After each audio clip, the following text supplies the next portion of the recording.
Welcome. I'm Melissa Blen, founder of Epic Love, embodied leadership teacher, somatic therapist, psychedelic facilitator for women who are done leading from survival.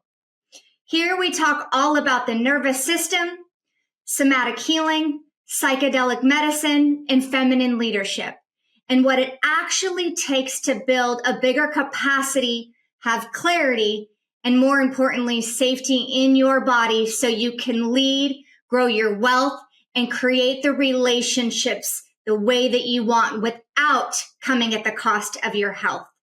If you're ready to move beyond the mindset and you're ready to embody your leadership, you're in the right place. I'm super excited to have you, and so let's dive in. This month, we're going to be talking all about self-esteem. You see, self-esteem is not a mindset issue. It is actually a nervous system issue. And so when we talk about being the month of love, and it's actually International Self-Esteem Month, we're talking about feeling safe in the body, feeling confident, having a sense of worth and value, and more importantly, trusting ourselves as women. You see, for years, women have been told that self-esteem is something that they need to fix. So we have a multi-million, billion-dollar industry around cosmetics and Botox and liposuction and breast implants. And let's be clear, who am I to judge?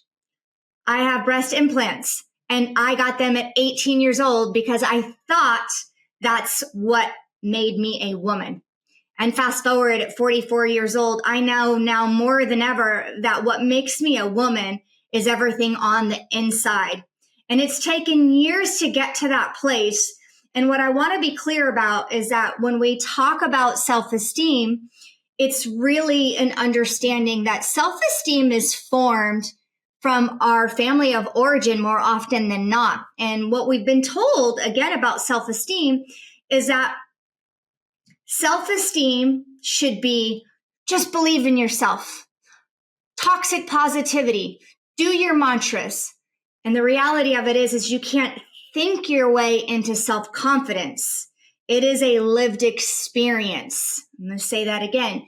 You can't think yourself into self-confidence.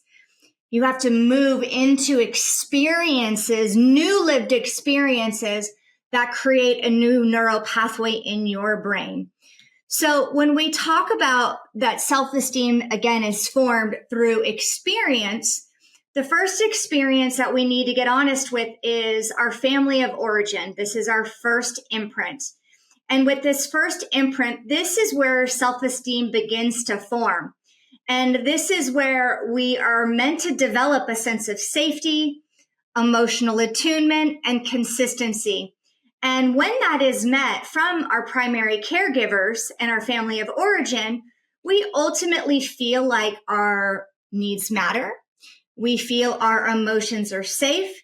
And we also feel valid without having to perform. And if those needs are not met, again, emotional attunement and so forth, what tends to happen is that it's the opposite. We start to internalize that we may need to be good in order to be loved. We may need to be quiet in order to be accepted. We may need to overdo and overgive and be helpful to be liked and loved. And we also deep down may feel like, I don't want to be a burden. And so we step back and we don't ever step forward. The second aspect when it comes to where self-esteem is formed is when it comes to peers and social conditioning. I was reading a recent article talking about the toxic epidemic with social media, and I'm not going to go down a rabbit hole about that. But as girls mature, peer-to-peer experiences and social systems reinforce this wiring. And so when there is a belonging that's tied to a certain appearance, a certain body structure, your achievement, this ultimately starts to erode its self-esteem. And again, this ultimately becomes internally referenced, not because women are insecure, but because belonging is biologically hardwired for all of us. And so this is where we start to see that our adaptations start to kick in. And the third component that impacts self-esteem is our self-talk. Over time, if we have an inner critic, I'm not pretty enough, I'm not skinny enough, something is wrong with me, I should have said this, I should have done that, it's my fault. The list goes on and on and on. For some of us, if we have a stronger inner critic or inner dialogue, this also too is an adaptation. And if that self-talk reflects a patterning of nervous system history, meaning that criticism might create internal policing, emotional neglect creates minimizing or dismissive self-talk.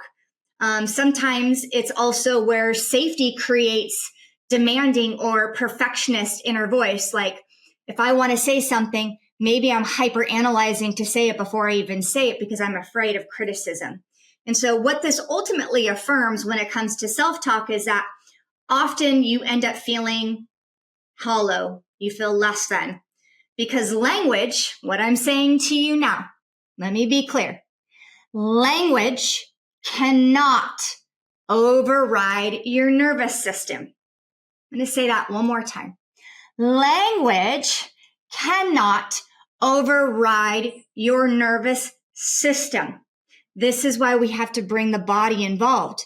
This is why we want to create an internal sense of safety, knowing the difference between survival and safety, which ultimately leads me to the fourth component that comes to where self-esteem is developed.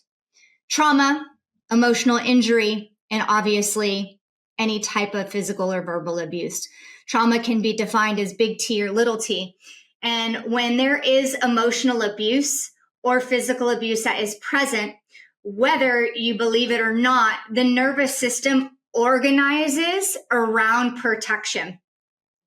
What this ultimately means is that you may be in a sense of heightened alert, you might play small, you may be in a big group of friends at school or even women in social engagements, and you're the quiet one in the back of the group, always looking down, right? Not feeling worthy and valuable to be in the room or take up space.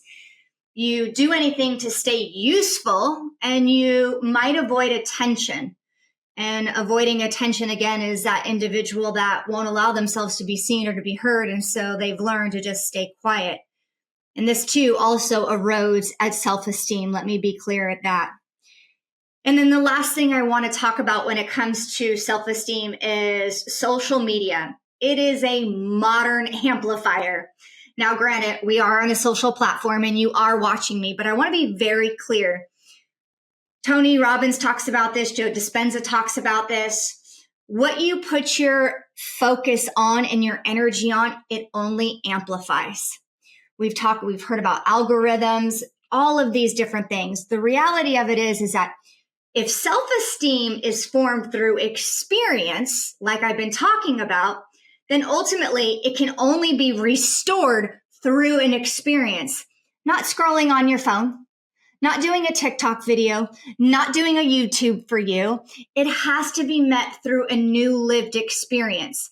This is where your nervous system becomes essential. Self-esteem cannot be stabilized in a body that is constantly bracing. So do understand this. I'm going to wrap this up. Self-esteem is not a mindset issue. It starts in the body. It starts with the family of origin. It starts with our self-talk. It starts through our lived experience. If there was verbal abuse, physical abuse, it is vital to understand, with it being International Self-Esteem Month, we as women and men owe it to ourselves to put ourselves in new lived experiences that amplify our greatness, that amplify our body, whether you be size 0 or size 10. By taking yourself in an experience where you feel safe to self-advocate versus gaslit, versus stonewall, versus criticism or judged, You deserve to put yourself in new lived experiences that are going to amplify your self-esteem. And I want to come full circle with this. A lot of the times what really helps it, not only is self-regulation is key, is co-regulation. Co-regulation is giving ourselves permission to be with another human being who sees us, who hears us, who acknowledges us, who mirrors back to us so we know that we're heard. These are safe relationships, and do know this. Co-regulation is vital when it happens because healing does happen in relationships, not just solo. I hope you've enjoyed this video blog talking all things how self-esteem is not a mindset issue. It starts in the body, and we need to give our body new lived experiences this month. And if you want to learn more on how to build a bigger capacity to hold more wealth, to hold the relationship of your dreams, to allow yourself to be seen, join us every single month with the Capacity Lab. Lisa Chastain and myself do a live workshop all around building a bigger capacity in your nervous system and all things wealth. I hope to see you there, and happy Valentine's Day.